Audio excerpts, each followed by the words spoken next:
Hello friends, welcome back to my channel. This is Pushpamahi. నేనైతే morning 5 o'clock లేచిన తర్వాత నేను ఇంకేమేమి చేశాను, అదేవిధంగా ఈరోజైతే స్పెషల్ చేద్దామని చెప్పేసి, ఎప్పుడు నార్మల్గా రైస్ చేస్తాం కదా, మా పాప కోసం అని చెప్పి స్పెషల్ చేద్దామని చెప్పేసి నేనైతే మార్నింగ్ 5 o'clock లేసి నా పనులని ఏమేమి చేశాను చూపించేసాను. ముందుగానే ఇక్కడ అంతా సర్దేసుకున్న తర్వాత బెడ్ మొత్తం ఇక్కడ, అదేవిధంగా ఎప్పుడు నేను డైలీ రొటీన్లో చేస్తాను కదా, అది కూడా ఈరోజు మళ్ళీ మీకు చూపిస్తున్నాను. చెట్లకు కూడా వాటర్ వేద్దామని చెప్పేసి ఇంకా అన్నీ ఒకసారి చూపిన తర్వాత ఇంకా వాటర్ అన్నీ పోసిన తర్వాత క్లీన్ చేసిన తర్వాత కూడా ఒకసారి చూసేసాను.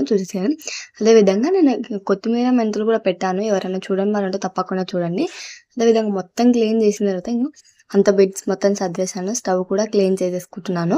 అయితే నార్మల్గా అయితే ఎప్పుడు నేను మార్నింగ్ డైలీ క్లీన్ చేస్తూ ఉంటాను కదా, మార్నింగ్ అండ్ ఈవినింగ్. అప్పుడప్పుడు మీరు ఏ విధంగా క్లీన్ చేసుకోవాలంటే, ఒక బట్ట పెట్టుకొని మామూలుగా కొద్దిగా ఏమైనా పడిపోయినా సరే తొందరగా అప్పుడే తుడుచుకున్నాను అనుకో, మరీ మరకలు కానీ ఎక్కువ ఏమి ఉండవు. నా టిప్ అయితే మీకు యూజ్ అయితే యూజ్ చేసుకోండి. అదేవిధంగా ఫ్రిడ్జ్ దగ్గర కూడా నేను ఒకటి వేరే క్లాత్ పెడతాను, అది కూడా తుడడానికి. పైన ఏమన్నా మా దగ్గర ఎందుకంటే మేము పైన టెర్రస్ పైన ఉంటాం కాబట్టి తొందరగా దుమ్ము వచ్చేస్తుంది కాబట్టి నేనైతే ఇలా సపరేట్గా పెట్టుకున్నాను. బట్ మీరైనా సరే ఇలా అప్పుడప్పుడు తుడుచుకుంటూ ఉంటే క్లీన్గా ఉంటుంది. అందుకని ఒకసారి చూడండి క్లీన్ చేసిన తర్వాత ఏ విధంగా ఉందో. అదేవిధంగా ఇక్కడ సైడ్ కూడా నేను మొత్తం క్లీన్ చేస్తున్నాను. బట్ నేను ఎప్పుడన్నా 1 week ఒకసారి, 1 month ఒకసారి మొత్తం టోటల్గా క్లీన్ చేశాను. బట్ డైలీ అయితే నేను ఏ విధంగా క్లీన్ చేశాను అనేది మీకు చూపిస్తున్నాను. అలా మరకలు కానీ ఏమైనా ఉన్నా కొద్దిగా వాటర్ పోసి ఇలా తుడిచామంటే తొందరగా వెళ్ళిపోతూ ఉంటుంది. చూడండి మొత్తం క్లీన్ చేసినాక ఏ విధంగా ఉందో. ఇవి రోజు చేసుకునే పనులు కానీ మనం డైలీ అలవాటు చేసుకోవడం వల్ల మనకైతే చాలా బాగుంటుందండి. ఎప్పుడు ఊరికే విసుగు లేకుండా, ఎప్పుడో ఒకసారి అలా చేయకుండా, ఒకటేసారి పని మొత్తం పెట్టేసుకోకుండా ఇలా డైలీ మనం క్లీన్ చేసుకుని మన ఇల్లు చూడడానికి కూడా మనకి చాలా మంచిగా అనిపిస్తుంది. మనకు కూడా పాజిటివ్ ఎనర్జీ మాత్రం వస్తుంది, నెగిటివ్గా ఇంట్లో ఏం లేకుండా.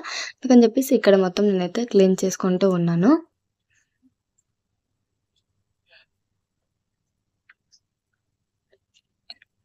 చూసారు కదా మొత్తం క్లీన్ చేసినాక ఏ విధంగా. అదేవిధంగా మీరు ఎవరైనా చూడని వాళ్ళు ఉంటారు అని ఏ విధంగా మనీ ప్లాంట్ని ఇలా కట్ చేసి పెట్టాను కదా, ఆ వీడియో కూడా చూడని వాళ్ళు ఉంటే చూడకండి. రోజు కొద్దిగా వాటర్ తగ్గుతూ ఉంది, నేను అందులో వాటర్ పోస్తూ ఉన్నాను. తర్వాత ఇంకా మార్నింగ్ మా చిట్టాలు లేసింది. తను చూడండి ఎంత అలర్ట్ చేస్తున్నా, టీవీ చూసుకుంటూ బొమ్మను తీసుకొని ఆడుకుంటూ ఉంది. ఇంకా తనైతే కొంచెం టైం పాస్ చేసింది. అప్పుడప్పుడు నేను ఇలా మార్నింగ్ లేవగానే తను లేవగానే ఇలా కొద్దిగా టైం స్పెండ్ చేసిన తర్వాత నేనైతే ఇంక అన్నీ క్లీన్ చేసుకుంటూ వంట దగ్గర వెళ్తాను. తను లేవకపోతే మాత్రం డైరెక్ట్ ఇంకా వంట దగ్గర వెళ్తాను. తను లేస్తే మాత్రం కొద్దిగా తనతో టైం స్పెండ్ చేసిన తర్వాతనే ఇంకా వంట దగ్గర వెళ్ళాను. అదేవిధంగా వంట నేను ఈరోజైతే బగారా రైస్ చేశాను. మరీ సింపుల్, మరీ హెవీగా మసాలా లేకుండా నార్మల్గా కొద్దిగా దాల్చిన చెక్క లైట్గా వేసి వేయనట్టుగా లవంగాలు, ఓన్లీ బిర్యానీ ఆకు వేసి మామూలుగా ఇంకా ఆనియన్స్ ఇంకా పచ్చిమిర్చి వేసి చేసేసాను. ఎందుకంటే మా చిట్టరి కూడా తింటుంది కాబట్టి తనకు స్పైసెస్ మళ్ళీ ఎక్కువగా అలవాటు లేదు కాబట్టి నేను ఇలా ట్రై చేశాను. అదేవిధంగా మిగిలిపోయిన అన్నాన్ని ఇంకా వేస్ట్ చేయకుండా మేము అప్పుడప్పుడైతే నేను తినేస్తాను. ఇంకెప్పుడన్నా ఒకసారి ఇలా మా చిట్టల్లి కూడా ఇంకా పెడదామని చెప్పేసి ఇలా టమాటా రైస్ చేస్తూ ఉన్నాను. ఇంకా ఇక్కడ ఇది అవుతూ ఉంటే ఇంకా అక్కడ మా చిట్టా చూడండి ఇంకెప్పుడు రెడీ అవుతుంది అన్నట్టుగా ముందుగానే బౌల్ పట్టేసుకొని ఫ్రిడ్జ్ దగ్గర కూర్చొని ఉంటుంది. ఇంకా తనకైతే తినడానికి వేసాను. బట్ తను మాత్రం ఇంక అన్ని కింద చల్లేసుకొని కూర్చుంది, ఇంక ఆడుకుంటూ ఉంది. మీరు ఎవరైనా చూడని వాళ్ళు ఉంటే ఇంతకుముందు ఒక వీడియో పెట్టాను, అది కూడా చూడండి. తను ఫ్రిడ్జ్లో కూర్చొని ఏ విధంగా టైం స్పెండ్ చేస్తుంది అనేది. అంటే మరి నేను లోపల కూర్చోబెట్టలేదు, బట్ ఓపెన్ చేసుకొని తను ఇప్పుడు ఏ విధంగా కూర్చుందో అలా కూర్చొని ఇంకా జ్యూస్ అడిగినప్పుడల్లా నేను ఇవ్వట్లేదు అని చెప్పేసి తను అలా కూర్చుంటుంది. తర్వాత నేను ఇక్కడ వచ్చేసిందంతా ప్యాన్ పెట్టుకొని కొద్దిగా జీలకర్ర ఆవాలు కరివేపాకు వేసుకున్న తర్వాత ఆనియన్స్ కొద్దిగా లైట్గా బ్రౌనిష్ కలర్ వచ్చిన తర్వాతనే మీరు ఇంకా టమాటాలు వేసుకోండి. ఇక్కడ రైస్ కూడా ఉడికిపోతూ ఉంటుంది. నేనైతే ఇసరు పెట్టిన 1:2లో మనం అయితే వాటర్ వేసుకోవాలి, తెలియని వాళ్ళ కోసం చెప్తున్నాను. అదేవిధంగా నేను టమాటాలు కూడా వేస్తున్నాను. బట్ ఇంకొక విషయం ఏంటంటే, టమాటాలు వేసుకునేటప్పుడు అప్పుడే ఉప్పు వేసుకోకండి. ఎందుకంటే ఉప్పు వేసుకోవడం వల్ల వాటర్ వచ్చేసి తొందరగా మగ్గుతాయి అనుకుంటున్నాను, బట్ మగ్గవు.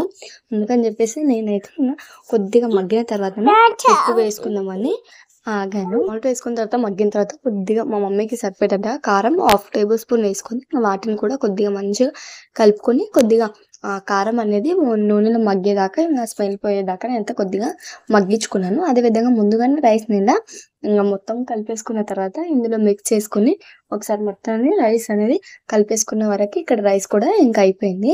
అప్పుడప్పుడు పిల్లలకి ఇలా వెరైటీగా చేస్తూ పెట్టడం వల్ల వాళ్ళు కూడా ఇష్టంగా తింటారు. అదేవిధంగా ఇంకా అదంతా కలిపేసుకున్న తర్వాత కొత్తిమీర వేద్దాం అనుకుని, ఈ కొత్తిమీర ఎక్కడో తెలుసా, నేను ఇంట్లో స్వయంగా వేశాను కదా!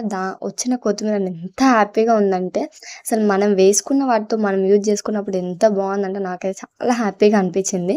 మీరెవరైనా చూడని వాళ్ళుంటే తప్పకుండా చూడండి. మెంతులు కూడా వేశాను. బట్ మా చెత్తలి వాటర్ మంచిగా నేను బాగోలేనప్పుడు తను వేయడం వల్ల అది పాడైపోయింది. బట్ మళ్ళీ వస్తున్నాయి. I'm so happy. ఇంక నేను తెచ్చిన ఆ కొత్తిమీర కూడా ఇందులో వేసేసుకున్నాను. ఇంగ ఫైనల్‌గా అయితే ఇక్కడ రైస్ అయిపోయింది. మా చిత్తల కోసం టమాటా రైస్ అయిపోయింది.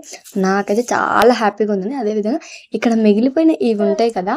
ఆ వేరు అనేది తీసేసిన తర్వాత కొద్దిగా అది ఫ్రిడ్జ్‌లో పెట్టుకొని మీరు టమాటా చారు అలాంటివి ఏమైనా చేసినప్పుడు టమాటాలు మగ్గిస్తున్నప్పుడు ఇవి కూడా అందులో వేసుకొని యూజ్ చేసుకోవడం వల్ల కూడా చాలా టేస్టీగా ఉంటది. ఏది వేస్ట్ చేయొద్దు. అన్నీ యూజ్ అయ్యేటట్టుగా మనం చేసుకోవాలి. బట్ నేను మీకెవరైనా కావాలనుకుంటే కామెంట్ చేయండి. తప్పకుండా అది కూడా నేను టమాటా చారులో ఏ విధంగా ఏస్తాననేది కూడా వీడియో చేసి పెడతాను. ఫైనల్‌గా అయితే నాకైతే చాలా హ్యాపీగా ఉంది. మనం చేసుకున్న మొక్కలు మనతో వస్తే ఎంత బావుంటదో నాకైతే ఫుల్ హ్యాపీగా ఉంది. మొత్తానికైతే ఇలా నా కొత్తిమీర వచ్చేసింది. తర్వాత ఇవి కూడా నేను తెంపేసుకుంటున్నాను. మిగతాది ఫస్ట్ అందులో చూపించాను కదా! అది కూడా తెంపేసుకుంటా. ఇందులో కూడా తీసేసుకుంటున్నా. ఎందుకంటే నేను మళ్ళీ ఊరికి వెళ్తున్నాను కాబట్టి పండుగకి. మళ్ళీ అప్పుడు ఇంకా వాటర్ వేయడానికి ఇబ్బంది అవుతుందని చెప్పేసి నేను అవి ఇప్పుడే తీస్తున్నా. ఇంక మిగతాయి కొద్ది కొద్దిగా ఉన్నవి. ఇంక అవి కూడా వచ్చేసినప్పుడు ఇంక చాలా హ్యాపీగా ఉంటుంది. అబ్బా! చూడండి ఎంత నాకైతే చాలా అంటే చాలా బా అనిపిస్తుంది. మీకెలా అనిపిస్తుందో కామెంట్‌లో కామెంట్ చేయండి.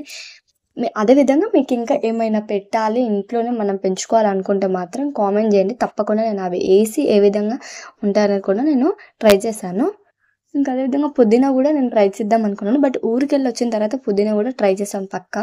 అదే విధంగా మొత్తానికైతే ఫైనల్‌గా రైస్ ఇంక టమాటా రైస్ అయిపోయింది కాబట్టి మా పాపకైతే పెడదామని జెప్పేసి తను ఏం జేస్తుందో చూడండి. అదే విధంగా తనకి ఆడిపిస్తూ ఇంకా తినిపిద్దామని చెప్పి తను తినిపించిన తర్వాత నేనైతే మళ్ళీ కర్రీ చేద్దామని జెప్పేసి ఆగాను. ఎందుకంటే తనకు ఆకలవుతుందని జెప్పేసి నేనైతే ముందుగానే ఇలా మామూలుగా ఇట్లా టిఫిన్ లాగా తనకి పెట్టేస్తే బావుంటది. డైలీ మళ్ళీ ఎప్పుడు ఉగ్గే కాదు. అప్పుడప్పుడు ఇట్లా అది కూడా పెట్టాలి, ఇది కూడా పెట్టాలని జెప్పేసి నేను ఇంకా పెడుతూ ఉన్నాను. టీవీ చూస్తున్నా మమ్మీ ఏబీసీలు అవన్నీ చెప్పవా నాకని ఇంకా నేను ఇలా మాట్లాడుతూ ఉన్నాను. తను ఇంక చెప్తూ ఉంది.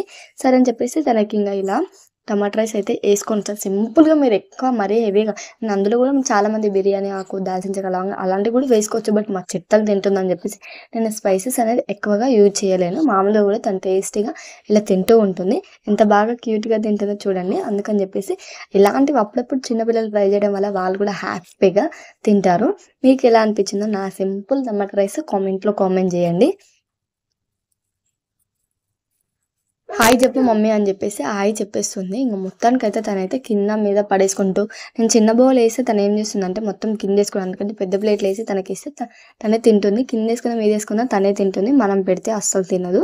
సరే ఎలాగైనా సరే తను తింటే తన చేత్తో తను అలవాటు అవుతుంది కదా అని చెప్పేసి నేను కూడా సరే అని చెప్పేసి తనకే ఇస్తాను. కింద పడినా ఇంగ సరే మనమే క్లీన్ చేసుకోవాలి. బట్ పిల్లలున్న కాడ అది నార్మలే. ఇంకా చేసిన పని మళ్ళీ మళ్ళీ చేయాల్సొస్తుంది. సరే మొత్తం తను తినేసిన తర్వాత చూడండి ఎంత హ్యాపీగా ఆడుకుంటుందో. అందుకని మనం చేసుకునే పనైనా సరే చాలా సింపుల్ సరదాగా మంచిగా ఆడిపించుకుంటూ చేస్తేనే నాకైతే చాలా అనిపిస్తుంది. మీకెలా అనిపిస్తదో కామెంట్‌లో కామెంట్ చేయండి. తనకి తినబెట్టిన తర్వాత తను ఈజీగా ఆడుకుంటుంది. తను మంచిగా ఉంటుంది. కాబట్టి మనం కూడా పని ఈజీగా చేసుకోవచ్చు. తర్వాత నేనైతే ఇక్కడ పుండుకూర పప్పు వేస్తున్నాను. ఇదేంటబ్బా! బగారా రైస్‌కి పుండుకూర కాంబినేషన్ అనుకుంటారు. బట్ మా చిత్తలు అప్పుడప్పుడు ఊకే వైట్ రైసే తినడం బాగోదని చెప్పేసి నేను అలా వేశాను. మామూలుగా అయితే పప్పు నానేసుకోవాలి. నేనైతే ఇంక డైరెక్ట్ వేసేదాన్ని. ఎప్పుడు పప్పు నానేసుకుంటాను. ఇప్పుడు పప్పు నానేసుకోకుండా 2 టైమ్స్, 3 టైమ్స్ ఇట్లా కడుక్కున్న తర్వాత అందులో ముందుగానే మనము కడిగి పెట్టేసుకున్న పుదీనా, పచ్చిమిర్చి, అదేవిధంగా వెల్లుల్లి ఇందులో మెంతులు వేసుకోవాలి. మెంతులు వేసుకోవడం వల్ల ఎంత సూపర్‌గా ఉంటుందంటే పప్పయితే చాలా టేస్టీగా ఉంటుంది. ఇలా మొత్తం మగ్గిపోయి ఉడికిపోయిన తర్వాత నేనైతే ఇంకా పోసు పెట్టేసుకుని ఎంత సూపర్‌గా మెంతులు వేసుకొని చాలా అంటే చాలా బావుంటది. నేను చెప్తున్నాను కదా! నాకైతే ఇలా మెంతులు వేసి తీసుకోవడం వల్ల పుండుకూర చాలా టేస్టీగా ఉంటుంది. మీకెవరైనా ఈ విషయం తెలుసుంటే కామెంట్‌లో కామెంట్ చేయండి. అదే విధంగా ఈ ఫుడ్ నా ఛానల్‌లో మీకు నచ్చినట్టయితే వీడియో మాత్రం లైక్ అండ్ షేర్ కామెంట్ చేయడం మాత్రం మర్చిపోకండి. ఇంతేనండి నా ఛానల్. మీకెవరికైనా తప్పకుండా ఇలా కొత్తిమీర ఇంట్లోనే పెంచుకోవాలనుకుంటే తప్పకుండా పెంచుకోండి నా వీడియో చూసి. Thank you.